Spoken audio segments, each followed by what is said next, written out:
வணக்கம் மக்களே. இன்றைக்கி நம்ம என்ன பார்க்க போகிறோன்னா, நம்ம கல்யாணி ஃபுட் ப்ராடக்ட்ஸ்லேருந்து பிரியாணி மசாலாவில் எப்படி பிரியாணி பண்ணலான்னு பார்க்கலாமா? வாங்க வீடியோவுக்குள்ளே போகலாம். முதல்ல பாத்திரத்தை அடுப்பில் வச்சு எண்ணெய் ஊற்றிக்கங்க. எண்ணெய் நல்லா காஞ்சதுக்கப்புறம் வெங்காயம் பச்சை மிளகாய் போட்டு வணக்கிக்கங்க.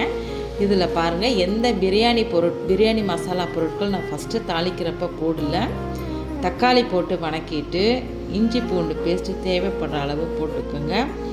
நல்லா வணங்கணும். நல்லா வணங்கினதுக்கப்புறம் நான் 1 கிலோ மட்டன் 1 கிலோ அரிசி எடுத்தேன். மொத்தமாக 2 கிலோ கணக்கு. அதனால் 2 ஸ்பூன் நிறையா நம்ம பிரியாணி மசாலாவை போட்டு நல்லா வணக்கிக்கோங்க. நல்லா வணங்கின பிறகு புதினாவை போட்டு வணக்கிக்கோங்க. நல்லா ஒரு 2 to 3 மினிட்ஸ் வச்சுட்டு தேவைப்பட்டால் காரம் தேவைப்படுறவங்க போட்டுக்கலாம். இது எங்கள் மிளகாத்தூள்லே நாங்கள் போட்டிருக்குறோம். எவ்வளோ அழகாக கலர் நல்லா இருக்குது பார்த்தீங்களா? அதுக்கப்புறம் ஒரு 2 to 3 மினிட்ஸ் நல்லா வணங்கினதுக்கப்புறம் கொஞ்சமாக தயிர் போட்டு நல்லா வணக்கிக்கோங்க. நல்லா மிக்ஸ் பண்ணிவிட்டு பிறகு வெண்ணெய் கொஞ்சம் போட்டுக்கோங்க. நல்லாயிருக்கும் டேஸ்ட்டு. வெண்ணெய் போட்டு நல்லா வணங்கிடுச்சு பாருங்கள். நான் வேக வச்ச மட்டனை எடுத்து போட்டேன். நல்லா ஒரு 5 மினிட்ஸ் 10 மினிட்ஸ் பக்கம் ஸ்லோவில் வச்சுருங்க அடுப்பு. நல்லா கிளறி விட்டு அந்த சாந்தும் மட்டனும் நல்லா ஒன்றா சேரணும்.